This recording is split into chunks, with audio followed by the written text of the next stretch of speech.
24 वर्ष का हूँ। मैंने अपनी बीटेक कंप्यूटर साइंस इंजीनियरिंग में की है केकेटी यूनिवर्सिटी से। और सर मैं अब पोस्ट ग्रेजुएशन सर्टिफिकेशन प्रोग्राम कर रहा हूँ सीडेक पुणे से। और जो मेरी हॉबीज़ हैं वो है मेडिटेशन करना। किस सब्जेक्ट से आपका ग्रेजुएशन हुआ है? Sir computer science. और पीजी? सर पीजी नहीं किया। अच्छा, कंप्यूटर साइंस से आपने किया सीडेक पुणे से? नहीं सर, मैंने MIET से किया है जो कि एफिलिएटेड है APJ Abdul Kalam technical university से। और अब मैं सर्टिफिकेशन प्रोग्राम करता हूँ सीडेक पुणे। ठीक है। आपकी हॉबी क्या है?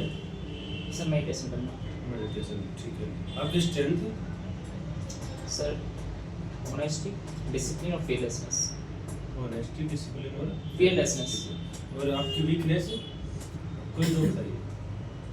सर कभी कभी ओवर परफेक्शन में और रिस्क टेकिंग बिहेवियर, ये तो मेरी वीकनेस मुझे लगती है सर। ठीक है, रिस्क टेकिंग, ठीक है। आपकी जॉब प्रेफरेंस, सर्विस प्रेफरेंस?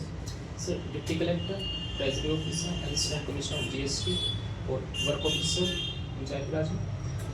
और सर लास्ट में BDO। 5 वैकेंसी।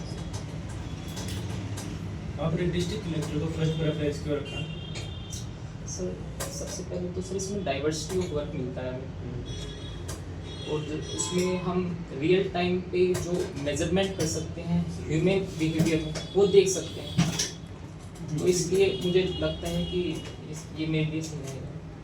ठीक है। तो अगर आपको डाइवर्सिटी ऑफ वर्क है तो आप तो NGO में भी जा सकते हैं, पॉलिटिक्स में भी जा सकते हैं, तो वहाँ भी तो डाइवर्सिटी ऑफ वर्क रहता है। सर रहता है, पर वहाँ पे हमें पावर नहीं मिलती। हम ग्राउंड लेवल पर पावर का सही इस्तेमाल करके बिग चेंज ला सकते हैं। लॉर्ड एक्टर ने कहा था कि पावर करप्ट कर देती है, ज़्यादा पावर ज़्यादा करप्ट कर देती है। तो आपको नहीं लग रहा पावर, सिर्फ पावर की वजह से पावर चलेगी तो काम अच्छा नहीं करेगा? सर मुझे लगता है पावर को चेक एंड बैलेंस एथिक्स करता है। तो अगर मुझ में एथिक्स है तो पावर बैलेंस हो सकती है सर। अच्छा, एथिक्स, आप ये बताइए, एथिक्स ईमानदारी से जुड़ा रहता है सर। और CBC ने कितने प्रकार के करप्शन बताए हैं? सर मुझे एग्जैक्टली याद नहीं है। करप्शन को लेकर एक कानून बनाया गया था, कब बनाया गया था? Sir prevention of corruption act बनाया गया था 1986 के आसपास। थोड़ा कंफ्यूजन है सर। ठीक है। आप ये बताइए, करप्शन कितने टाइप का होता है? सर करप्शन कई प्रकार का हो सकता है, जैसे कि नेपोटिज्म में करप्शन आ सकता है, हमारा एम्बेजलमेंट हो सकता है, रेड टेपिज्म भी एक तरीका करप्शन है इसमें, और मिसलीडिंग करना फंड को, ये भी एक तरीका करप्शन है। कई तरीके के करप्शन आ सकते हैं। गवर्नमेंट किस किस को करप्शन के दायरे में मानती है? सर मैं समझ नहीं पाया। गवर्नमेंट के अकॉर्डिंग कौन कौन सी चीजें करप्शन के पैरामीटर में आती है कि आप जो काम नहीं कर रहे हैं तो आपके ऊपर करप्शन का चार्ज लगेगा?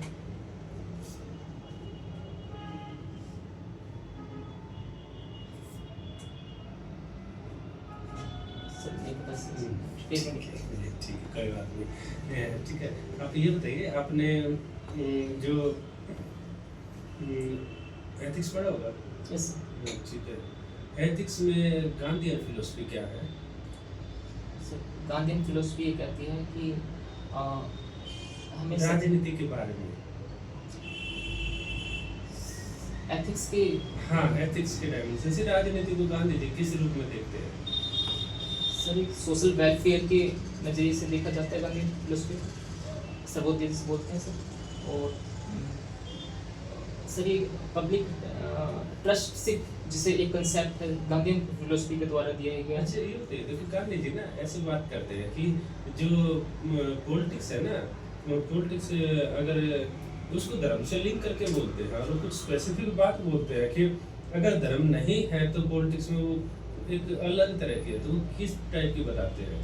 सर उन्होंने धर्म राजनीति को एक स्पेसिफिक टर्म दिया है, क्या दिया है? सर मुझे लगता है जो गांधी जी जो धर्म का इस्तेमाल करते हैं वो उनके धर्म से जुड़े हुए अच्छे वैल्यू का इस्तेमाल करते हैं, जैसे सत्य और नॉन वायलेंस, इन टाइप की सर का यूज़ करते हैं, जो कि धर्म भी यही सिखाता है, प्यार करना, विकास करना। सर इस बारे में गांधीयन फिलोसफी बात करती है। ठीक है। डेवलपमेंट पॉलिटिक्स क्या है? सर ऐसी पॉलिटिक्स जो डेवलपमेंट पर ध्यान दे, ठीक है। जो मुझे समझ में आ रहा है सर। अरे हम तो यूपी में देखते हैं कि डेवलपमेंट के अलावा बाकी भी काफी मुद्दे रहते हैं। जाति का मुद्दा है, संप्रदाय का मुद्दा है।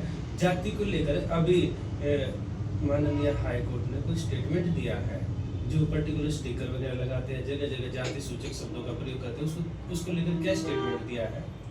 सर एग्जैक्ट स्टेटमेंट मुझे याद नहीं है। तो उनका सेंस क्या था? सर जाति के स्लोगन का इस्तेमाल करना एक सोशल डिसहार्मनी को जनरेट कर सकता है सर। जैसे कि हमारा जो सोसाइटी है बहुत ही, खासकर उत्तर प्रदेश की, बहुत ही जिसमें एक माइक्रोकोज्म ऑफ कल्चर बोला जाता है उत्तर प्रदेश को, तो जिसमें छोटा सा हिस्सा बहुत बड़ी कल्चर को रिप्रेजेंट करता है। तो अगर सभी अपना जाति धर्म का यूज इस्तेमाल करेंगे, जाति स्लोगन का यूज इस्तेमाल करेंगे, तो वो कहीं ना कहीं डिसहार्मनी क्रिएट कर ठीक सकता है। है। आप ये बताना, गंगा जमुनी तहजीब क्या है? गंगा जमुनी तहजीब सर, बोला जाता है ना, गंगा जमुनी तहजीब बार बार बोला जाता है। शायद ये कोई लैंग्वेज की स्टाइल सर, इसके बारे में नहीं पता सर। अच्छा ठीक है, ठीक है। ठीक है, आप ये बताइए, आपने पेपर पढ़ा आज का?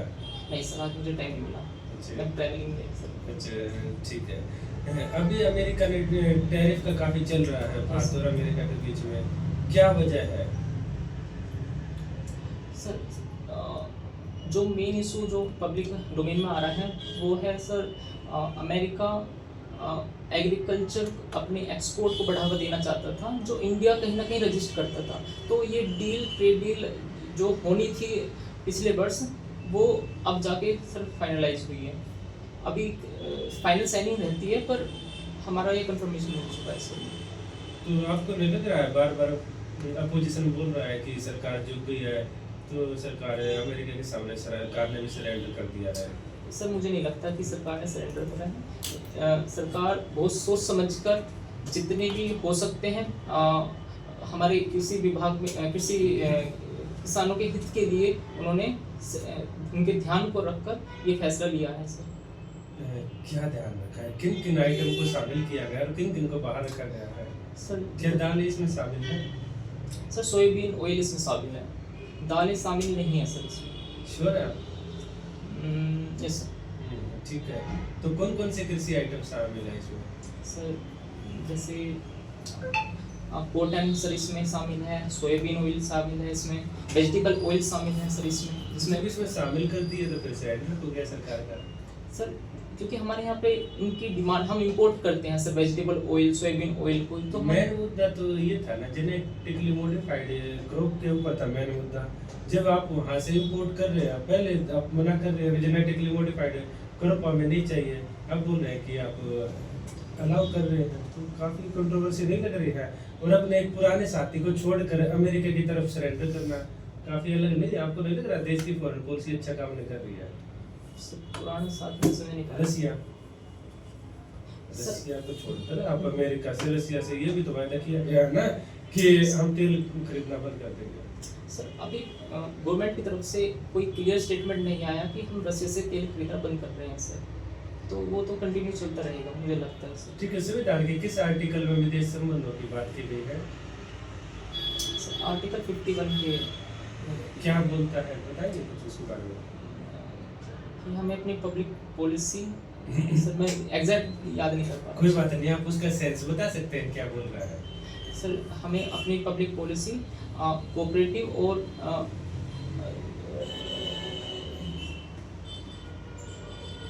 कोऑपरेटिव रखनी है सर, जिससे कि हमारा एग्जिस्टेंस भी रहे और दूसरे का भी एग्जिस्टेंस रहे। ठीक है, आप ये बताइए कि डिजिटल अरेस्ट क्या होता है? सिक्योरिटी पढ़ा है ना आपने? Yes sir. तो डिजिटल अरेस्ट क्या होता है?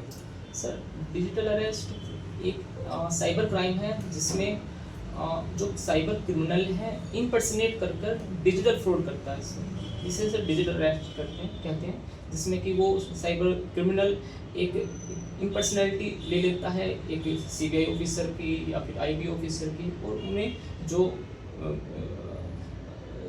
डिजिटली इलिटरेट पर्सन है उनको। इसमें एआई का क्या रोल है?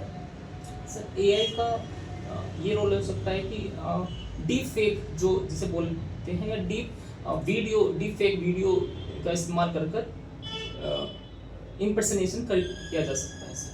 श्योर है? Yes sir. ठीक है। इसे प्राइवेसी को लेकर भी कुछ इशू चल रहा है, तो क्या बताएंगे? डिजिटल प्राइवेसी, हाँ सर डिजिटल प्राइवेसी ये कंसेप्ट है कि हमारा जो डेटा है वो हमारे कंसेंट के अकॉर्डिंग रहे, ना कि जैसे कि अभी हाल ही में शायद पिछले वर्ष 100 करोड़ के आसपास इंडियन डेटा लीक हुआ है सर। तो ये डिजिटल प्राइवेसी का वायलेशन है। साइबर क्राइम कितने टाइप का होता है? सर इसके कई टाइप होते हैं, जैसे कि जैसे कि फिशिंग हो गया, जैसे कि डिनायल ऑफ सर्विस हो गया, और स्मिशिंग हो गया सर। ठीक है, कोई बात नहीं। ठीक है, आप ये बताइए यूपी सरकार क्या कर रही है साइबर क्राइम को रोकने के लिए? खूब सारे मामले सुना दिखाई देते हैं, क्या कर रही है सरकार? सर सबसे पहले तो जो हमारी नेशनल लेजिस्लेटिव पॉलिसीज हैं, जो एक्ट है उसके साथ पूरा कोऑपरेशन है सर। ठीक है। दूसरा साइबर पुलिस स्टेशन बनाए जा रहे हैं। ठीक है। और सर तीसरा है कि गाइडलाइंस हर डिपार्टमेंट के लिए साइबर अनेबल गाइडलाइंस का भी इस्तेमाल किया जा रहा है सर। ठीक है। और सर हेल्पलाइन नंबर भी इंट्रोड्यूस किया गया है सर। आप एक अधिकारी के रूप में, आप एसडीएम के रूप में, आप क्या करेंगे अपने एरिया में साइबर क्राइम को रोकने के लिए? साइबर क्राइम जो मुझे लगता है सर मेन प्रॉब्लम है डिजिटल इलिटरेसी। तो अवेयरनेस सबसे पहले ये ज़रूरी है कि अवेयरनेस फैलाई जाए कि आपको क्या करना है, डू एंड डोंट्स का सही लोगों के बीच में पता होना चाहिए। और जो वनरेबल ग्रुप है हम टाई अप भी कर सकते हैं, एक इनोवेटिव अप्रोच के साथ हम टाई अप भी कर सकते हैं। जो बैंक्स हैं जो एक डबल फैक्टर ऑथेंटिकेशन जिसे बोलते हैं वो भी कर सकते हैं। जैसे कि हाल ही में बैंकों ने एक मुहिम चलाई है, तो वो भी एक अच्छा इनोवेशन हम कर सकते हैं। उस मुहिम का नाम बता सकते हैं? सॉरी सर, आप बोल रहे हैं ना बैंकों ने एक मुहिम चलाई है, हाँ, उस मुहिम सर, का नाम बता सकते हैं? Sir central bank of India ने चलाई थी सर ये। हाँ, तो क्या था? सर ये डबल फैक्टर ऑथेंटिकेशन चलाया गया था। नहीं, कोई अलग से स्कीम सर, है? एक दोस्त पोर्टल है, क्या है? दोस्त करके है। दोस्त शायद ये आरबीआई की साइबर दोस्त करके कुछ है। आरबीआई की तरफ से कुछ है सर, मुझे एग्जैक्टली थैंक यू सर। अच्छा, आपने अभी तक जो पढ़ाई की उसका व्यवहारिक उपयोग कुछ बताइए। सर पहले तो अभी जो मैंने सिविल सर्विस की पढ़ाई करी है उसका हर डिपार्टमेंट की पब्लिक सोशल लाइफ में ही इस्तेमाल किया जा सकता है। जैसे कि एडमिनिस्ट्रेशन में अगर जो पढ़ाई की है वो उसका इस्तेमाल, और मैंने दूसरी पढ़ाई की है सर इंजीनियरिंग की, उसका हम एआई मॉडल बना सकते हैं, हम डेटा एनालिसिस कर सकते हैं। मैं आपसे अगर एक वाक्य में पूछूं यस कि आपने पढ़ाई का व्यवहारिक उपयोग मुझे एक सेंटेंस में बताओ। सर गुड गवर्नेंस के लिए, गुड गवर्नेंस को अच्छा बनाने के लिए, गवर्नेंस को अच्छा बनाने के लिए ये किया गया एग्जैक्टली। अभी वर्तमान जो अभी आपका जो जीवन है, अभी वर्तमान तक अपने जीवन की उपलब्धि आप क्या मानते हैं?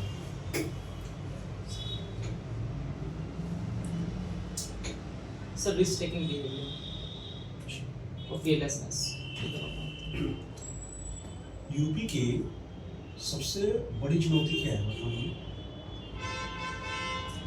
सर मुझे लगता है रीजनल डिस्पैरिटी। कैसे? सर जैसे कि जो हमारा वेस्टर्न पश्चिमी उत्तर प्रदेश है वो 60% कंट्रीब्यूट करता है जीडीपी को अप्रोक्सीमेटली, और वहीं सदर्न उत्तर प्रदेश और eastern Uttar Pradesh minimal contribution करता है, एक्सेप्ट जो मेन सेंटर हैं जैसे कि लखनऊ, कानपुर, प्रयागराज।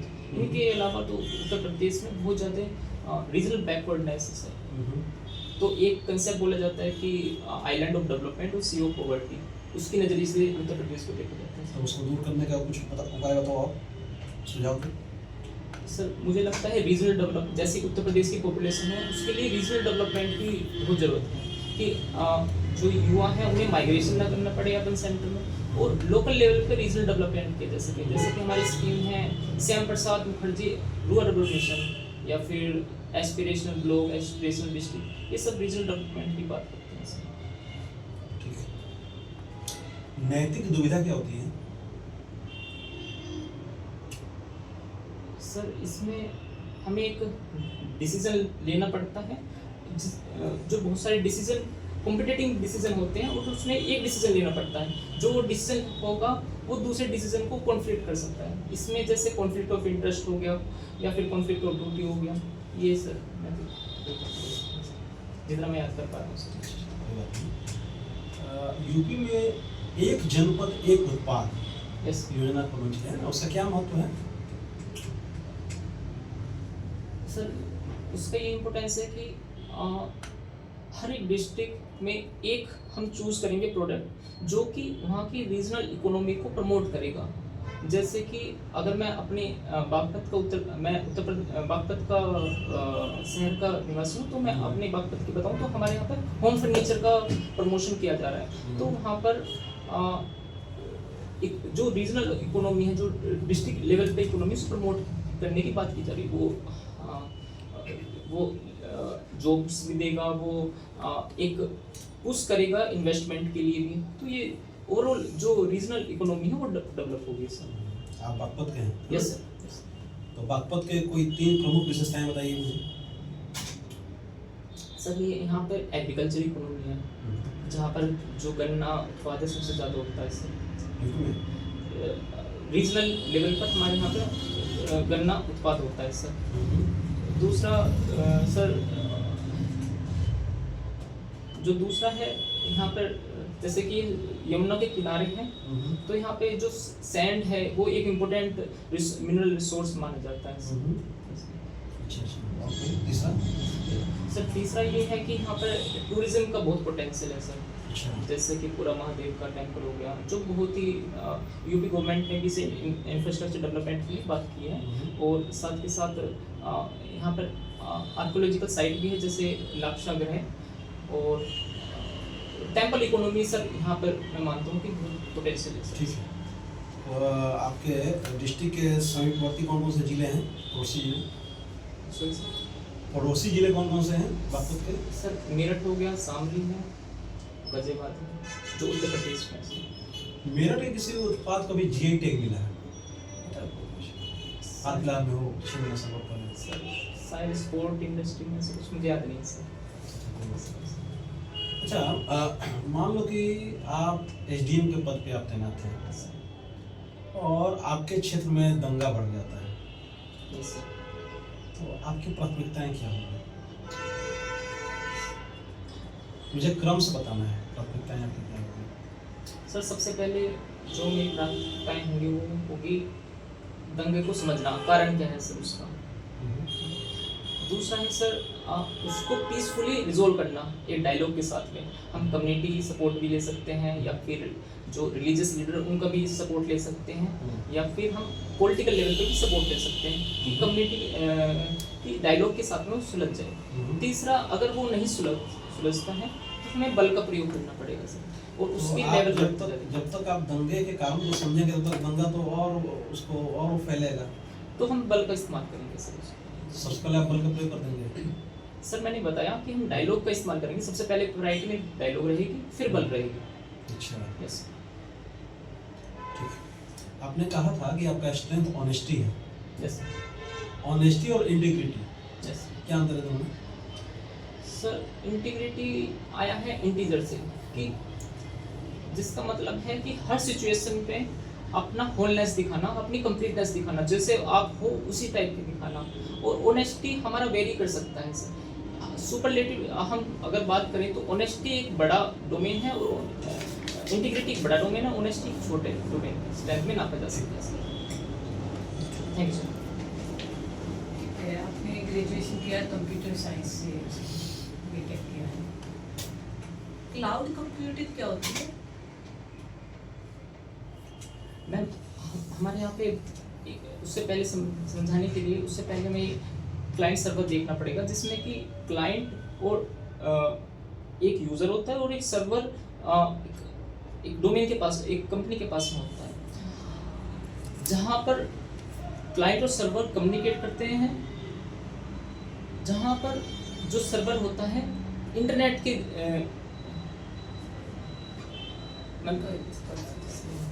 आपने अभी कुछ सर को बता रहे थे जब आपने बोला था हम AI का यूज कर सकते हैं किसी चीज़ में, ठीक है। जो इंटरनेट ऑफ थिंग्स है वो स्मार्ट सिटी को बनाने में कितना उपयोगी होगा? Internet of things, of things I जो हम स्मार्ट सिटी है उसके कई सारे पहलू हैं, जैसे कि ट्रैफिक मैनेज करना या फिर एक अर्बन प्लानिंग में भी इस्तेमाल करना। तो IoT में मैम CCTV का कैमरे का इस्तेमाल हो गया, AI बेस्ड ट्रैफिक का रेगुलेशन हो गया, जैसे कि बेंगलोर एडमिनिस्ट्रेशन ने किया हुआ है, या फिर मैम एनवायरनमेंट के लिए प्रोटेक्शन करना, जो मियावाकी सिस्टम है उसको, जैसे अर्बन फॉरेस्ट में, उसमें भी हम इसे IoT देख सकते हैं, जैसे कि सेंसर का इस्तेमाल किया जा सकता है। ठीक है।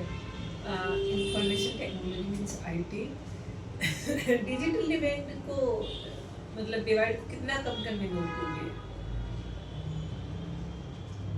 इंफॉर्मेशन टेक्नोलॉजी हाँ मींस IT जिसको Yes. बोलते हैं, तो ये डिजिटल डिवाइड को कैसे मतलब खत्म कर सकता है एक तरीके से, जो गांव और शहर के बीच में जो डिफरेंस है उस मैम जैसे जैसे हमारा डिजिटल इंडिया मिशन है वो IT बेस्ड पे है, तो हम जो डिजिटल डिवाइड है उसे कम कर सकते हैं, जैसे कि भारत नेट हो गया मैम, जैसे गवर्नमेंट की पॉलिसी है भारत नेट, और दूसरा 5G स्पेक्ट्रम का इस्तेमाल करना, या फिर जो हमारी ई सर्विसेज हैं, e governance service Uttar Pradesh की बात करें तो ई-डिस्ट्रिक्ट हो गया, तो इस टाइप से हम जो गवर्नमेंट की पॉलिसीज़ हैं उनको इम्प्लीमेंट करें तो हमारा डिजिटल डिवाइड कम हो सकता है। उससे सबसे पहले उसके लिए ज़रूरत है डिजिटल लिटरेसी की, जो कि अवेयरनेस से आ सकती है। ठीक है। डीपफेक क्या है? सॉरी मैम, डीप फेक हाँ। मैम डीप हम AI का इस्तेमाल कर एक इम्पर्सेशन पिक्चर को बनाना, ये डीप फेक होता है। आपको नहीं लगता है इससे डेमोक्रेसी को काफी खतरा हो सकता है? यस, कैसे? डेमोक्रेसी को हम मतलब इंडिया की डेमोक्रेसी, लोकतंत्र हम जैसे मैं देख पा रहा हूँ हमारी जो डेमोक्रेसी बहुत ही स्ट्रॉन्ग है, तो ये जो अगर डीप फेक आ रहा है या फिर और भी जो सिनेरियो हैं, चेक एंड बैलेंस हमारे डेमोक्रेसी में है और उसके लिए हम काम कर रहे हैं डीप फेक को रोकने के लिए भी। तो हमारी जो डेमोक्रेसी बहुत ही स्ट्रॉन्ग है, उसे छोटे मोटे जो डीप फेक जैसे साइबर क्राइम हमें डिस्टर्ब नहीं कर सकते। पंचायत सेक्रेटरीट मॉडल सुना है इसके बारे में?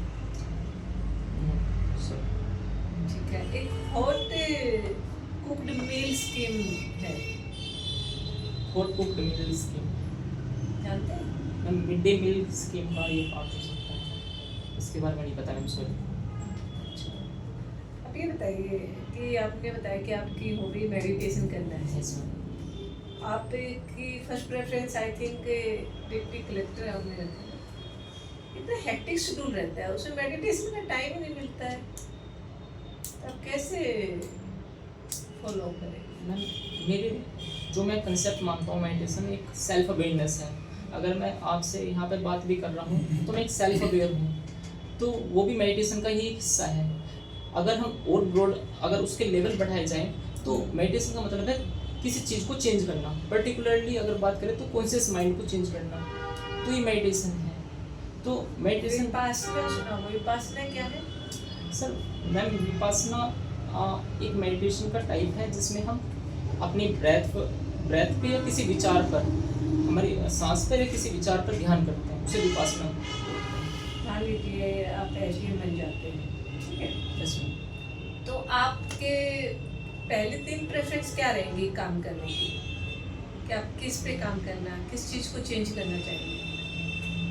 मैम मेरा जो पहला प्रेफरेंस रहेगा वो अपने काम को समझना, लोकल लेवल पे जो काम हो सकता है उसे समझना, जो मेरे ऑर्गेनाइजेशन में जो लूप होल्स हैं उनको समझना, उन्हें चेंज करना। पहले अपने आप को चेंज करना, फिर दूसरों की जो सोसाइटी है उसको जो प्रॉब्लम है उन्हें चेंज करना। अच्छा, बागपत का लिटरेसी रेट कितना है? मैम 73 के आसपास है। और यूपी का? यूपी का भी मैम 70 के आसपास है, एग्जैक्ट फिगर याद नहीं है मैम मुझे। यूपी को क्यों न 3 हिस्सों में तोड़ दिया जाए? सॉरी सर, यूपी को क्यों न 3 हिस्सों में तोड़ दिया जाए?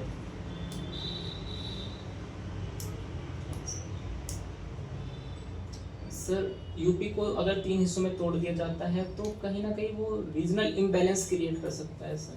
इसको लेकर सरकार ने प्रस्ताव रखा था कि यूपी को 3 हिस्सों में बांट दिया जाए, और एक ने ज्यादा कभी रखा था। कौन सी सरकार थी? सर जो अब सरकार चल रही है उसने तो नहीं रखा था, उससे पहले रखा था। कौन सी, कुछ बता सकते हैं? नहीं सर, इसके बारे में ठीक है। यूपी का बजट कितना है?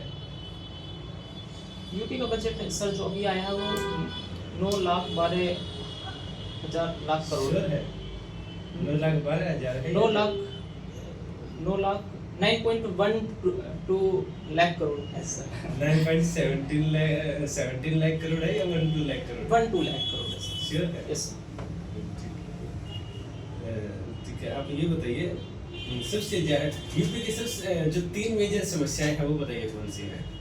यूपी के 3 मेजर। हाँ बिल्कुल सर जैसे सर ने पूछा था जो प्रॉब्लम, वो तो पहली तो होगी रिजल्ट डिस्पैरिटी। पर ये बताइए सरकार ने सबसे ज्यादा मत कौन से विषय पर रखा है? सबसे ज्यादा सरकार किस टॉपिक पर खर्च कर रही है? सबसे ज्यादा बजट का एलोकेशन किस टॉपिक पर किया है? सेक्टर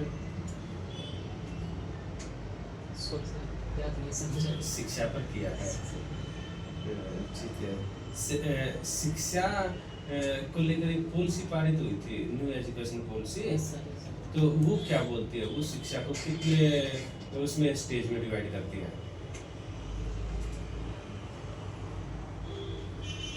इसमें 4 चरण बताए थे, कौन कौन से है, कितने कितने ईयर तक है? सर पहला तो है क्लास 1 से लेके 5 तक। सर श्योर है? सर श्योर है सर।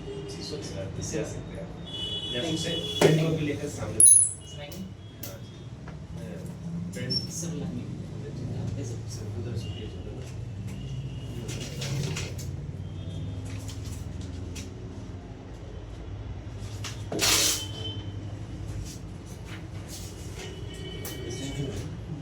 रेश दीजिए सर से एनसीईआरटी को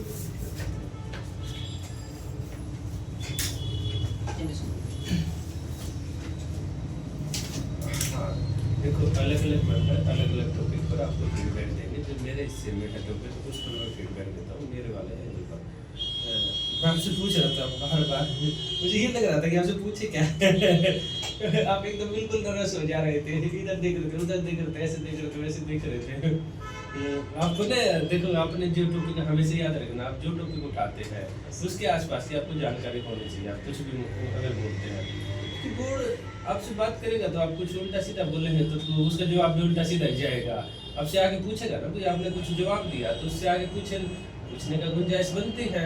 जो उससे और आगे पूछेगा तो आप उसका जवाब क्या देते हैं? जैसे मैंने आपसे पूछा ईमानदारी का पूछा, आपको पता होना चाहिए 4th पेपर में आपने पढ़ा था सीबीएसई कितने टाइप का बताते हैं, 24 टाइप का ईमान बोलती है करप्शन। तो आप ना इन बेसिक चीजों का ना एक बार जो सिलेबस है उसको आप कितने तारीख को आपका इंटरव्यू? सर 11 मार्च को होगा। 11 मार्च को तो ठीक ठाक टाइम है।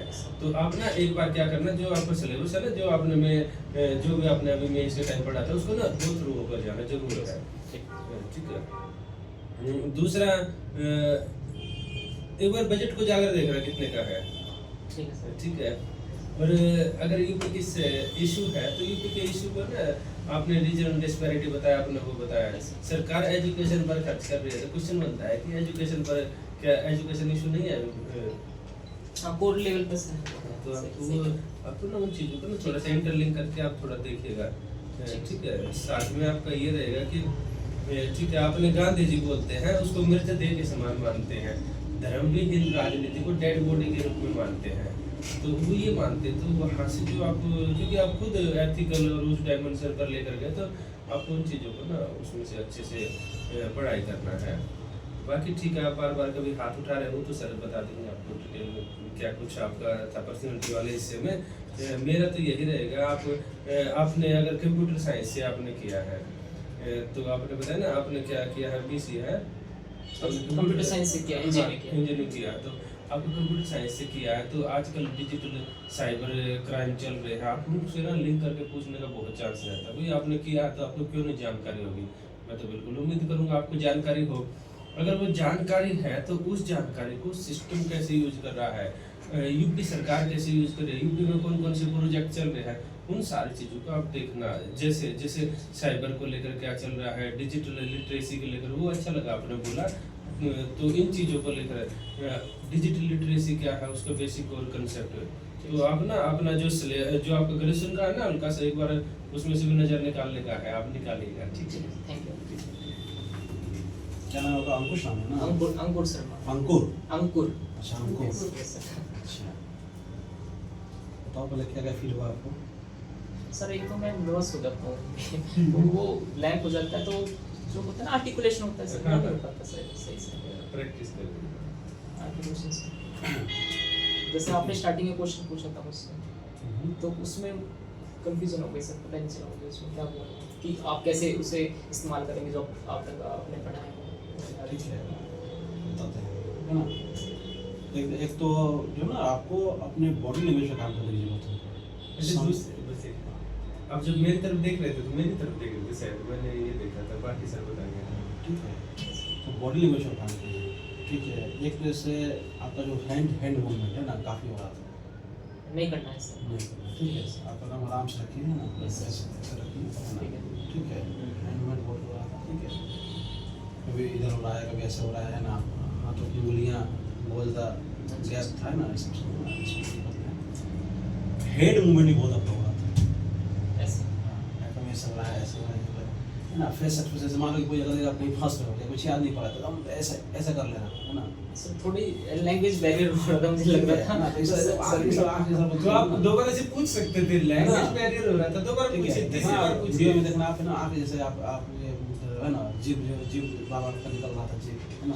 ठीक है, तो बॉडी लैंग्वेज पे काम करने की जरूरत है ना, फेस एक्सप्रेशन। तो उसके लिए क्या करना पड़ेगा? ठीक है, आप मिरर प्रैक्टिस करो। ठीक है, पहला एक तो आप मिरर प्रैक्टिस करो, दूसरा इस टाइप का स्टैंड वगैरह आपका हो तो लेके और मोबाइल में उसको खुद रिकॉर्ड करो, है ना। जैसे मान लो 2-3 दोस्तों को बैठा लो, बोलो तुम लोग हमसे क्वेश्चन पूछो, ठीक है, उसको रिकॉर्ड करो, समझ में आएगा। ठीक है, जैसे ऐसा नहीं बैठना है ना, पूरा अच्छे से बैठना है ना यार। तुम बताओ प्लेयर्स में सबका बैरियर पार करके आ जाओ, है ना, सबसे क्रीम बच्चे हो आप, है ना। तो इसलिए तो पूरा बिल्कुल एकदम ऐसा रखना है ना, पूरा बिल्कुल एकदम बी कॉन्फिडेंट, है ना, बिल्कुल से, ठीक है ना। उसके बाद है ना बॉडी मूवमेंट जो है ना, इस पे आपको काम करने की जरूरत है, बॉडी लैंग्वेज पे, ठीक है। बाकी जो है क्वेश्चन जिससे मैंने आपसे पूछा कि आप की अभी तक की क्या उपलब्धि जीवन में, ठीक है। एक लाइन बोली ना कि सीमित संसाधनों और कठिन परिस्थितियों से, है ना, जूझते हुए यहाँ तक पहुँचना, इससे बड़ी उपलब्धि क्या है आपके जीवन में? सीमित संसाधन और प्रतिकूल परिस्थितियों से लड़ते हुए यहाँ तक पहुँचना। तो ये जो आप ये बाउंसर पोस्ट लगा जाते हो, एकदम बनाना थोड़ा मुश्किल हो जाता है ना, ठीक है। तो फिर मैंने पूछा आपका कि भाई आपके पढ़ाई का जो है व्यवहारिक उपयोग क्या है, तो आप पूरा लगे लंबा चौड़ा सब बोलने ये करना ना। सिंपल सा है कि जो आपने पढ़ा, ठीक है, उस पढ़ाई ने आपको समस्या को समझने और उसके निदान के लिए निर्णय की क्षमता आपको दिया है। जितना आपने कहा, मुझे लगता है कि सारा मैंने इस 2 वर्ड में मैंने उसको समझ लिया। आप जाएंगे जो वहाँ पे जो प्रशासन, तो आपको क्या करना है, आपको समस्या, आपको है ना, समस्या आपके सामने होगा, उसका क्या करना है, एक बेहतर निर्णय के आधार पर उसका समाधान करना है, ठीक है।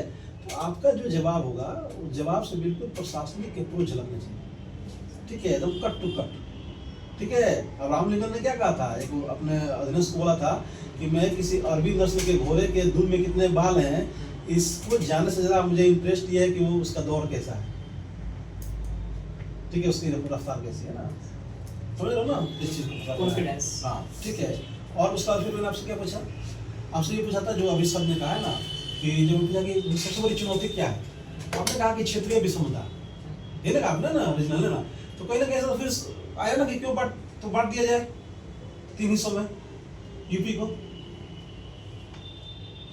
ठीक है, पहले जैसे 5 है ना बात है ना, उसमें भागने का समझ है ठीक है ना, सर, समझ। ठीक है, ठीक है, उनको भी नहीं बता पाया है ना, जाहिर सी बात है, जो है उसको बांट देते हैं। आपने बताया कि इसका जीडीपी वेस्टर्न का इतना है, साउथर्न का तो मलाई का नकारा है, साउथर्न वाले खड़ा ही इनको, सर समझ गया। समझ रहे ना, ठीक है।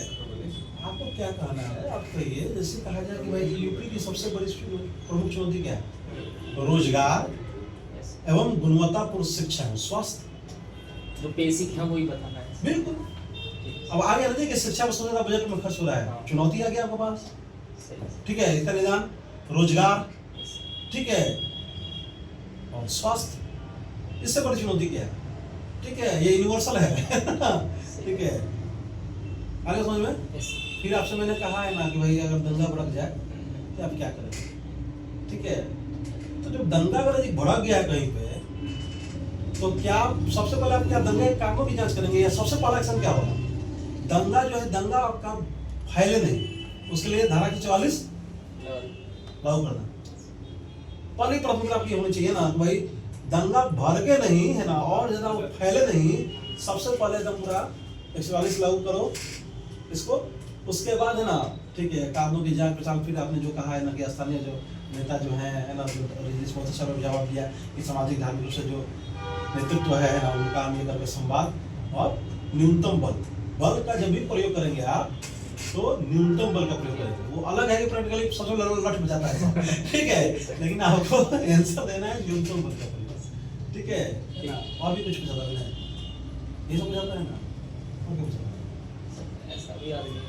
ठीक है, तो इस समय ना तो इस टाइप के बिल्कुल आपका जवाब ऐसा होना चाहिए, है ना, कि फिर उससे कोई कंट्रोवर्शियल कोई, क्वेश्चन नंबर ठीक है ना, बाकी कंप्यूटर साइंस है आपका, तो वहाँ से क्वेश्चन खूब बनेगा, जैसे एआई हो गया सर। हाँ एआई है ना, एआई का प्रशासन में क्या उपयोग है, Yes.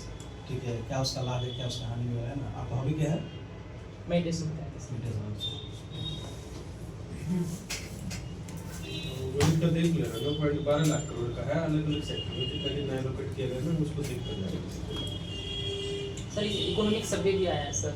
हाँ, पर अब हर एरिया से ऐसा रहता है ना, वहाँ किससे पूछेंगे, उसका ना जिस्ट देख कर जाना इकोनॉमिक सर्वे का, बजट तो पर्टिकुलर देख लेना, उसका स्पीच पढ़ जाना, 9.12 लाख करोड़ का है तो आप पर्टिकुलर उसका पढ़ के जाना, किस किस में कितना एलोकेट किया गया, कौन से सेक्टर में कौन सी नई स्कीम चलाई गई है, कि अभी रिसेंट में है तो आप पढ़ लेना, हो सकता है तब तक भले ही पुराना हो जाए, पर अगर पूछ ले तो आपके लिए चीजें ठीक रहे। बताइए। मैं जो स्टार्टिंग का क्वेश्चन नहीं बता पाया तो उससे इंप्रेशन खराब हुआ है। कोई बात नहीं, जैसे क्लाउडिंग कंप्यूटर है, आपका कंप्यूटर साइंस है ना, हम सिर्फ आर्टिकुलेट नहीं कर पाए सही से, आता था। हाँ, जैसे डिजिटल डिवाइड का भी मैंने पूछा आपसे, तो डीप फेक तो किस तरीके से मतलब डेमोक्रेसी के लिए नुकसानदायक होगा, खतरा बन सकता है इससे। एक मैंने आपसे पूछा था पंचायत सेक्रेटरीट मॉडल क्या है, आप देखिएगा, ठीक है। एक मैंने पूछा नहीं, अयोध्या में जो मॉडल सोलर है उसका वो चल रहा है, सिटी बनाने का, अयोध्या को सोलर सिटी बनाने का वो है ना, तो क्या प्लान है उसका, वो आप देख लीजिएगा। एक मैंने स्कीम पूछी थी, हॉट कुक्ड मील स्कीम, जो ये है कि जो 3 से 6 साल के बच्चे हैं ना, आंगनवाड़ी जो है उसमें, क्योंकि मिड डे मील स्कूल में होता है, ठीक है, ये आंगनवाड़ी से है, आंगनवाड़ी जो केंद्र होते हैं वहाँ पे बच्चों को गरम गरम खाना खिलाने उसके भोजन दिया जाए, ये ना कि बिस्किट विस्किट ये सब पहले डिस्ट्रीब्यूट करते थे आंगनवाड़ी वगैरह में, तो अब ये कि उनको गरम गरम खाना दिया जाए उस टाइम पे। विपासना का मैंने आपसे पूछा था, तो उनको आप देखिएगा। तो मैंने कि ये भी पूछा था आपसे कि मतलब इतना हेक्टिक शेड्यूल रहता है Yes. आप एक सर्विस में हैं तो मेडिटेशन क्या, आपने बताया था कि आपने बोला कि मैम जो मैं अभी भी जो हम बता रहा हूँ तो उसमें भी मेडिटेशन का नहीं, आप वही है कि ज़्यादा नहीं 5-10 मिनट का टाइम रहता है, आप मॉर्निंग में वो बहुत कोशिश करिए उसकी। अपना सर, आपका नाम बैकग्राउंड पे मेरा नाम राकेश ठाकुर। और मैम आपका बबीता सर हो जाएगा ना? हाँ, अगली बार जब भी आप आएंगे इन सारी कमियों को दूर करके आएंगे। ठीक है सर, ठीक है। इन पे काम करिए फीडबैक पे तो नाम हो जाएगा। Thank you sir. सर बहुत अच्छा